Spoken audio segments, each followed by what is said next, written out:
Se sei fermo da tempo sullo stesso punteggio, è perché ti mancano le conoscenze per progredire. Noi di Mattoscacco abbiamo creato la prima accademia di scacchi online per migliorare comodamente da casa. Vienici a trovare e scegli il corso più adatto alle tue esigenze. academy.mattoscacco.com. Ciao a tutti amici di Mattoscacco, ben ritrovati, subito pronti per vedere un nuovo video interessante, spero che vi piaccia. La partita che vi porto oggi è una partita giocata tra Magnus Carlsen, attuale campione del mondo, un giocatore fortissimo che tutti voi già conoscete, è un giocatore come chiunque, mi spiego meglio, un giocatore dalla forza di 1800 punti. Questa è una delle tante iniziative che Magnus Carlsen ha creato sul web e quindi ha sfidato uno dei tanti utenti del sito di Chess24, in questo caso Magnus Carlsen contro Mikhail Palichka, giocatore con 1800 punti. La partita è iniziata così. Carlsen gioca con il nero e dopo e4 ha deciso di giocare c5, apertura siciliana, e quindi cavallo f3 per il bianco e b6 sulla scacchiera. B6 è un approccio molto particolare per il nero, perché il nero non controlla in modo diretto il centro della scacchiera, ma decide di giocare una mossa di pedone per aprire quell'alfiere che poi più avanti potrebbe controllare le case centrali. Non è per niente una mossa facile da giocare, quindi io la consiglierei soltanto a chi ha già parecchia esperienza con il gioco degli scacchi e con le aperture molto particolari.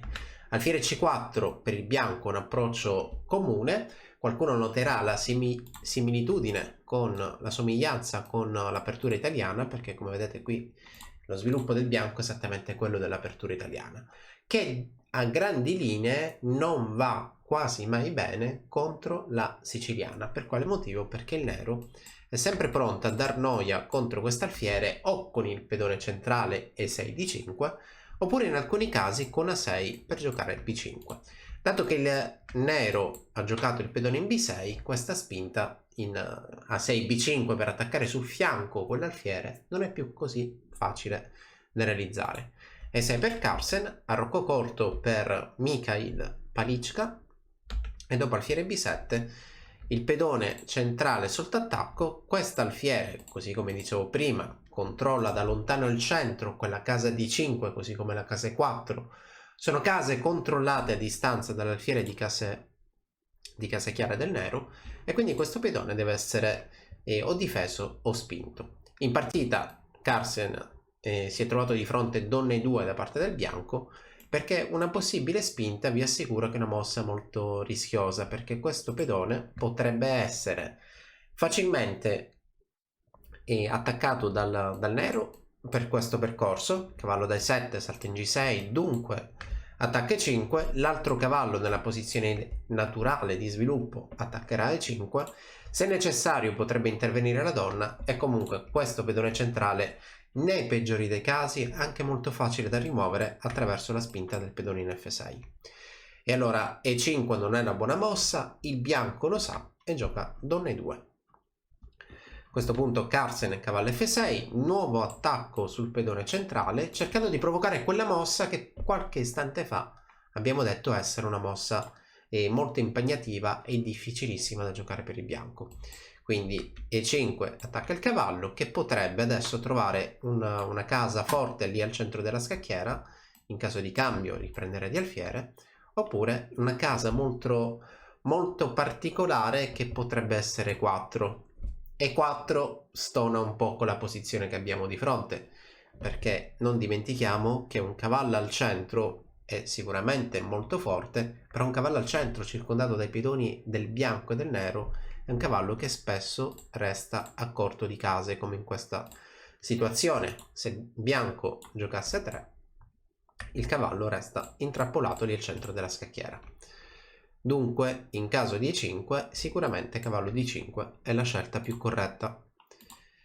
In partita il bianco ha giocato una mossa elastica D3, e anche qui vediamo come l'approccio del giocatore con il bianco è stato esattamente quello dell'apertura italiana, perché lo sviluppo è esattamente lo stesso.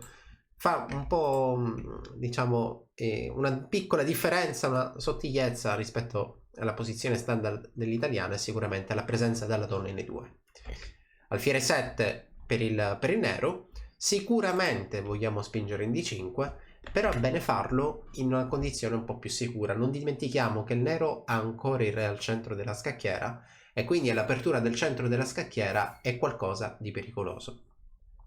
Allora giochiamo alfiere 7, chiudendo una possibile comunicazione donna contro il nostro re nero, e poi più avanti vedremo un po' se saremo in grado di spingere. Alfiere G5 per il bianco, arrocco corto, mossa logica di Carsen, che adesso che ha messo il re al sicuro è pronto finalmente a spingere al centro della scacchiera.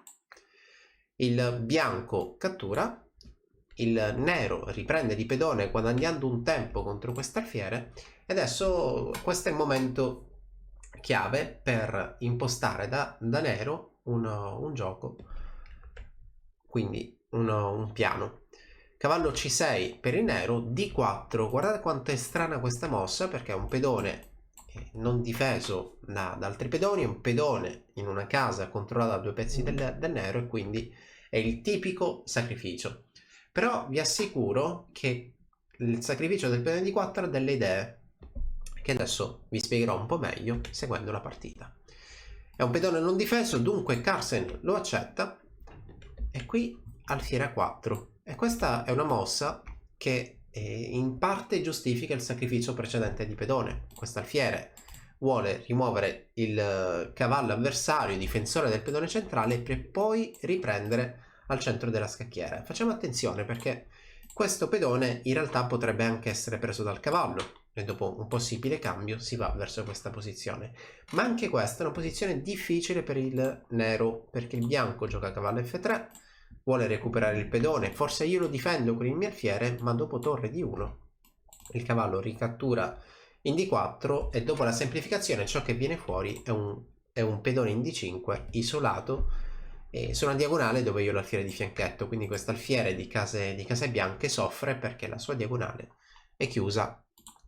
Tornando alla partita, dopo la cattura in D4 l'alfiere è andato in E4, pedone H6, attacco l'alfiere che si sposta in H4, e dunque torre 8. Torre 8 furba, perché sta minacciando delle possibili scoperte di alfiere, perché dietro, o meglio lungo il percorso di questa torre, si incontra la donna avversaria.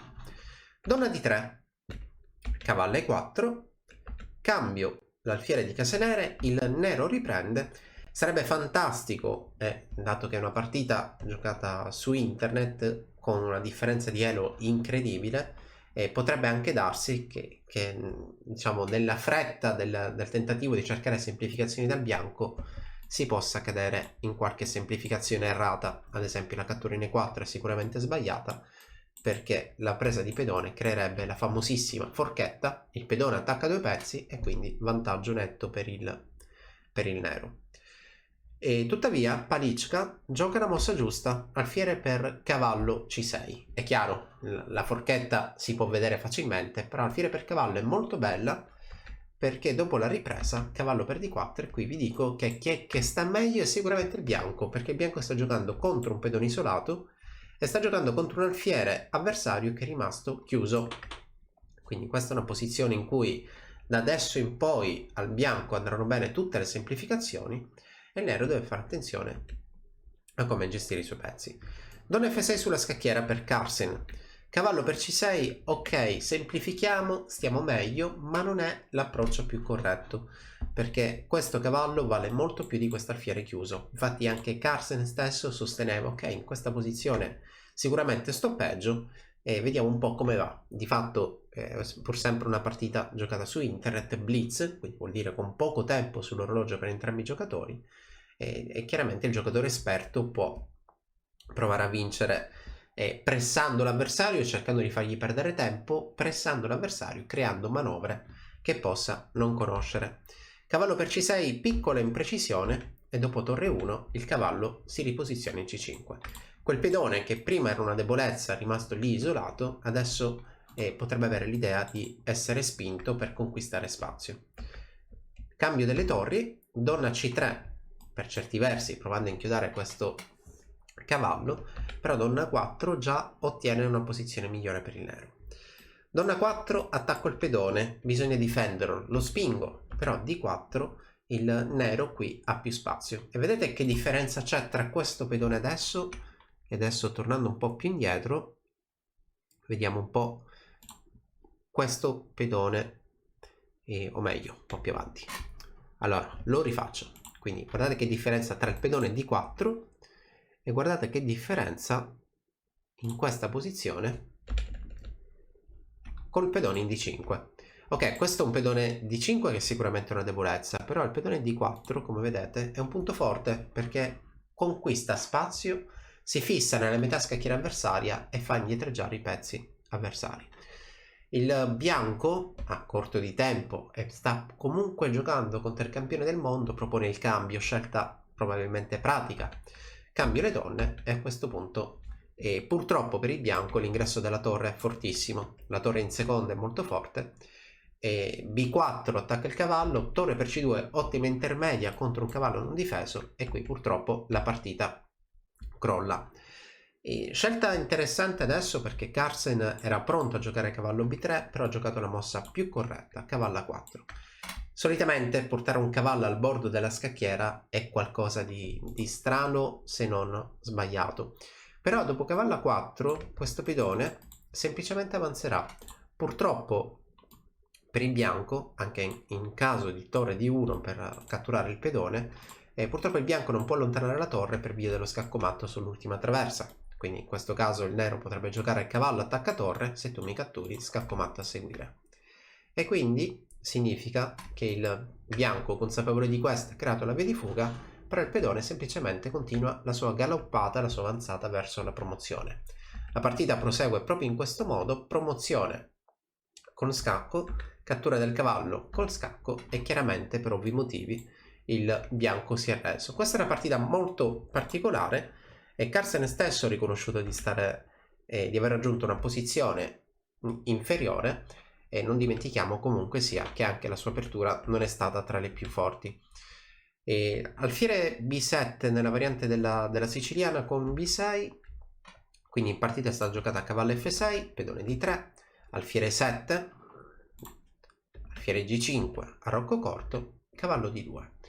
L'idea del nero, vi dicevo prima, è quella di prendere spazio al centro, ci riesce con D5, il bianco cambia, nuovamente cambio e l'alfiere ritorna in B3. A questo punto cavallo C6. L'idea è che anche in partita era quella del nero di controllare la casa D4 e qui Carlsen non si aspettava D4 da parte del bianco. Cambio in D4 e alfiere A4 con l'idea di fissare il cavallo davanti al pedone isolato. Il cavallo è un ottimo bloccatore, se non il migliore, e infatti in questa posizione il bianco sta sicuramente meglio. Il cavallo davanti al pedone isolato con la presenza di un alfiere di case nere, o meglio un alfiere nero di case bianche, terribile perché la sua diagonale è chiusa. Don F6 sulla scacchiera, il cambio del cavallo sull'alfiere, errore, imprecisione, e di fatto questa è la posizione raggiunta. Adesso a questo punto Carlsen si libera, prende un po' di iniziativa che non restituisce più e quindi arriva il cambio delle donne, l'ingresso sulla settima traversa, sulla seconda traversa, e B4 intermedia, però adesso minaccia dopo minaccia, il pedone D, come avete visto, va facilmente verso la promozione. E la partita si conclude con questa mossa dove Carlsen vince, il suo avversario si arrende, ma la posizione, come avete visto, è totalmente compromessa. Spero che questa partita vi sia piaciuta, l'appuntamento al prossimo video. Ciao a tutti!